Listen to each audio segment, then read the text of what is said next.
return from this $10,000. And that illegal posse or group of men went out to gather the horses that were left.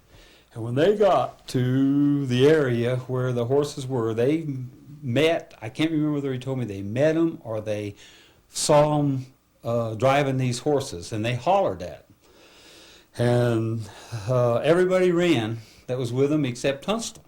And he tried to scatter the horses. He started yelling and hollering at the horses, trying to make them run off so no one could get them. And the posse or the group hollered at him and told him stop.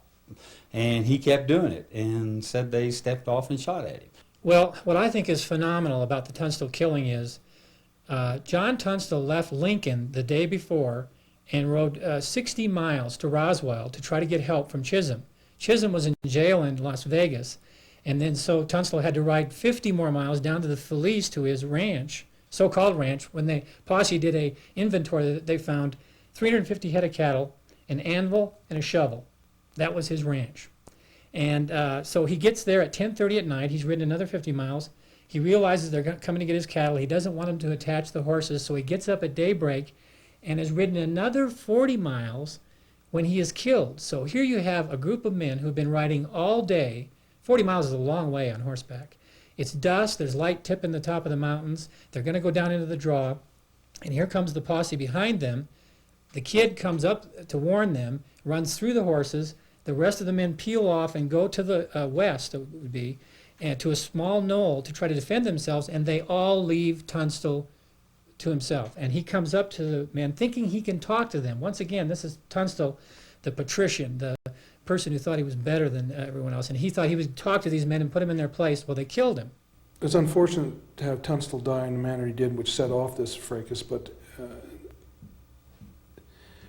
all the killings, that revenge killings that resulted from that were as dastardly and as evil as the killing of Tunstall by any stretch of the imagination. No one will ever know for sure, but in all probability the three gunmen killed Tunstall. Then one of them fired 2 shots from the Englishman's weapon to lend credence to their story. The murder of 25-year-old John Tunstall ignited the Lincoln County War. The Tunstall murder comes about with the pursuit, of course, by the deputized posse, and then the rogue elements, constituted by some of the boys, who catch up and separate themselves from the posse itself. Now, the posse's instructions were to attach the horses. Yet these 4 rogue members, or 3,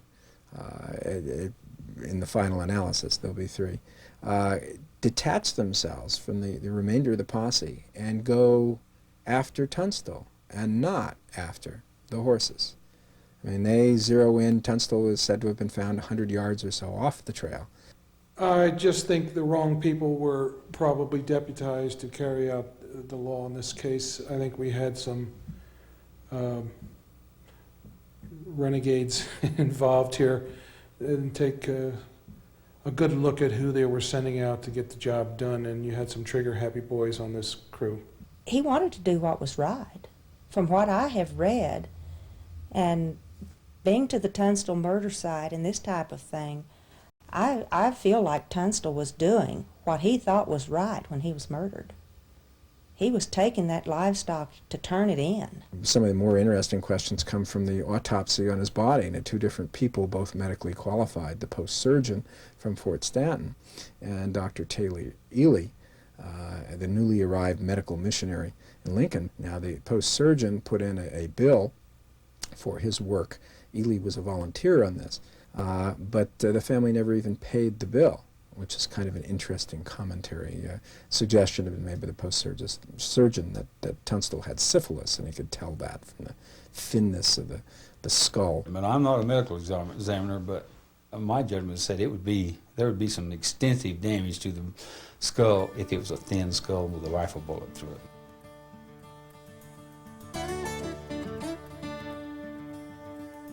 With the murder of John Tunstall, Alexander McSween became the leader of the Tunstall forces. He was totally unfit for the task.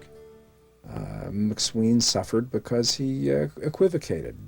He wasn't good at the tactics really that were necessary. He was good at legal maneuvering, but the problem is that the Lincoln County War had moved beyond just legal maneuvering. Susan McSween would have been a better leader than her husband was.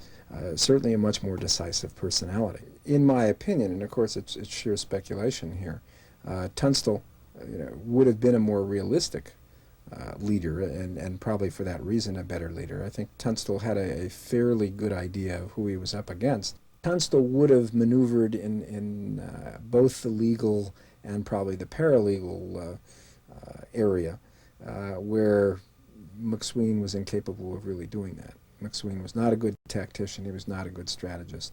He probably was a good frontier lawyer. Upon assuming leadership, McSween had Justice of the Peace John Wilson issue arrest warrants for the killers of Tunstall, which included the name of every man in the Rio Feliz posse. A group of McSween men were deputized to serve the warrants, calling themselves the Regulators. Led by Tunstall foreman Dick Brewer, the group included Fred Waite, Doc Skurlock, Frank Coe, George Coe, and Billy the Kid, known then as Billy Bonney. The most wanted man on the warrants was Billy Morton, who had led the threesome that killed Tunstall. 11 Regulators went off in search of Morton. Along the way, they picked up a man named William McCluskey, who claimed to be on Tunstall's side, but was not trusted by the Regulators. On March 6, 1878, the Regulators spotted Morton among a group of horsemen. Along with Morton was Frank Baker, who had ridden with the posse that killed Tunstall, but who did not take part in the actual murder. The Regulators gave chase, and when Morton and Baker's horses collapsed from exhaustion after a 5-mile run, they were taken prisoner. On the way back to Lincoln, the Regulators stopped off at the ranch of cattle baron John Chisholm, who had lent his name to the McSween-Tunstall side. John Chisholm's counterpart here are the silent partners in the house. You've got John Riley, you've got other people in the background here who are helping out Murphy and Dolan, and I think Chisholm is essentially that way with Tunstall and McSween. Chisholm's actual role, beyond being a figurehead officer in the bank, besides meetings taking place at his house and possibly some support from his commissary and whatnot for some of the Regulator posses when they come by, I think is open to a lot of question. I don't think anyone has ever really tied down how much support Chisholm gave or didn't give, or whether he withheld support. Here, at the Chisholm Ranch, Morton wrote a letter to a friend in Virginia speculating that he might be murdered before ever reaching Lincoln. The group left the Chisholm Ranch and made another stop in Roswell, where Morton posted his letter. 2 days later, Morton's prediction of his own fate came to pass. The official version of what took place is that Morton grabbed McCluskey's gun, shot him, and then tried to escape along with Baker. Thus, the Regulators shot them down as they tried to make a getaway. In all likelihood, what really happened was that the Regulators decided to murder their prisoners. When McCluskey objected, he was shot out of his saddle. Then, Morton and Baker were killed. It was murder and revenge for the slaying of Tunstall. And according to James Dolan, when Morton and Baker's bodies were examined, each contained 11 bullet holes, 1 bullet for each of the 11 Regulators. We have to go with what the kid allegedly told George Coe is, he said, "Well, George, I never meant for those birds to reach Lincoln alive." So we have to believe that they killed him. But that's one of the stranger stories in the whole war.